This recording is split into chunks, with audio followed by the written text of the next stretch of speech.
Hello everyone, welcome to another episode of Jay's Beer Review. I'm going to reveal that a beer that I'm going to do today, and this one here is ranked extremely high. This is probably going to be the highest ranked beer I've ever had, according to Rate Beer, of course. And this is the number 8 current ranked beer in the world, according to Rate Beer, and it's called Rochefort Trappist 10, or Trappistes Rochefort 10. It's a Belgian ale, and it's 11.3% alcohol by volume. I don't know much about this brewery. I know they make like a whole bunch, like there's an 8 and a 6 and a couple other things. And I just know it's a Trappist beer, so I know like the monks were the ones that originally made it. And the monks, they really know how to make beer. I tend to like what they make. Now, when it comes to Belgian beers, it's hit or miss with me. Sometimes I think they're great, and sometimes I'm like, they're too complex and strong for me, and I don't like them. I know a lot of people, especially experienced beer drinkers, love them. But I'm not quite there yet. But that doesn't mean that they're bad beers. It's just that I tend to not like them as much. But I am going to go ahead and give this a try and see what I think. And 11.3% alcohol by volume, I'm expecting it to not only kick me in the ass, but I'm expecting it to be strong. So it's going to have to really mask the alcohol well for me to enjoy it. But let's find out. I've never had it, so it's going to be a totally blind going into it. The glass I'm going to use, it tells me to use a Trappist glass, my oversized wine goblet type thingy, whatever you call this. This is about the closest I have, so I am going to go ahead and use that. So go ahead and dive right into it. Here we go. Smoking. Oh wow, it's a lot darker than I expected. And I don't know if you're supposed to swirl the bottom of a Belgian style ale, but I'm going to do it just in case. Oh yeah, there seems to be some murkiness, so that was probably the way to go. Oh yeah, I could see like chunks flying in the beer. Alright, well for starters I can smell it from here.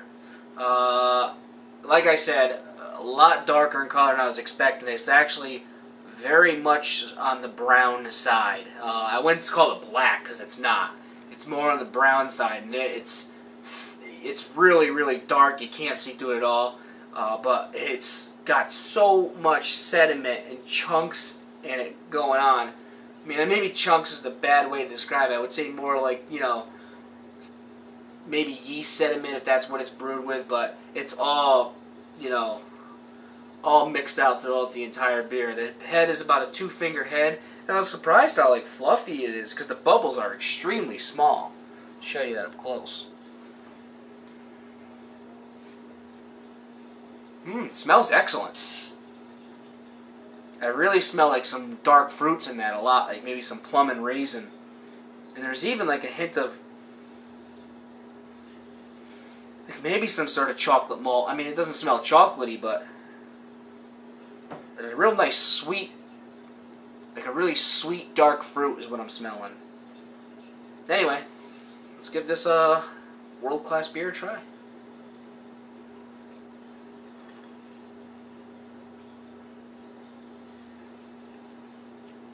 Well, instantly I could taste that alcohol right off the bat. I could definitely tell that this is going to be a sipping style beer, and I'm going to have to really take my time with it. But that first sip is you know, as boozy tasting as it was and strong it was also extremely sweet. And since I took it slow, I didn't just dive right into it since I was kind of expecting it. It was actually really nice and enjoyable for the first sip. I would say the most dominant flavor that I'm getting out of it is raisin, without a doubt. And not like a green raisin, a dark grape raisin. Yeah, that's pretty sweet. The alcohol is going to kick me in the ass, I can already tell, but it's got a nice sweet taste. And it's even rather smooth on the palate. I was expecting it to be bitter, but it's really not. It's just boozy. If I can somehow mask that booziness and not get too much of that, I think I'm going to really like this from start to finish. But so far, it's starting out good. Alright, well, I'm going to really take my time with this and enjoy it and get back to you in a few moments. Alright, well, I'm just sitting here slowly sipping my beer, and I decided, you know what might go good with this kind of beer is maybe some cheese. So what I did was I had some cheese. I cut myself a couple slices. On one side here we have extra sharp Vermont cheese, and the other side we have a horseradish cheese. So I'm going to give these a try and see if these make the beer help out, you know, the beer. Now, what I noticed about the beer was it's got a very defined grape taste to it, and it's actually quite pleasant, and it's even got a nice soft palate feel. So it really is, I can see why people would really enjoy this beer. My biggest problem is how boozy it is. That's what I struggle with the most. But I am going to go ahead and try this with a piece of cheese here. Now the first up is, this one smells like the horseradish, so we're going to try that first.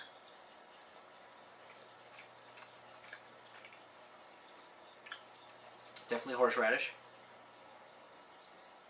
Yeah, that helps. I mean, what it does is the flavor of the grape or raisin or plum is intensified, but the booziness is kind of hid and masked behind the flavor of the cheese.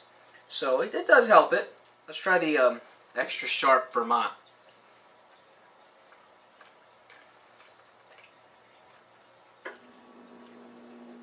I think the horseradish is a little better with the cheese, but it's nice. I definitely think some cheese and this beer go pretty well together. I think it's a good combination, but I'm going to go ahead and drink some more and get back to you in a little while. Alright, well I'm back. Now, as you see, I have just a little bit of beer here left. It did take me a while to drink this, but I had to sip it slowly, and that's pretty much how you're supposed to drink these beers, so I don't mind that it took my time drinking. The best way I can describe it is it's a very yeasty, malty beer with an extreme grape flavor to it, and then there's that high dose of alcohol presence going on there as well. The good thing was, as I got through it, the alcohol presence did seem to fade away. Now I don't know if that was because I started getting a little bit of a buzz and my lips were actually a little numb from the beer, but I didn't notice it as much as I drank more, which made it a little bit easier to enjoy as I went down. But overall, you know, I thought it was a good beer. It's just not the style that I would regularly drink. I would say, you know, if your style is around where I am or less, then you're going to want to stay away from this beer because it's probably going to be too big for you as it is for me. But if your style is extreme beers or high alcohol beers, and if you're like, you know, me or higher, then you're probably going to really enjoy this because, well, obviously your palate is used to something as extreme as this. But I am going to go ahead and give it this final swig here and give you my final thoughts and grades.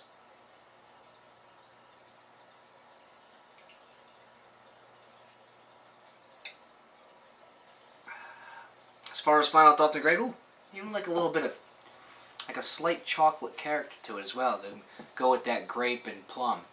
But as far as final thoughts and grades, it's tough to grade things like this because it's a good beer. I can tell by the flavor, by, you know, what I'm tasting, and by what I'm not tasting.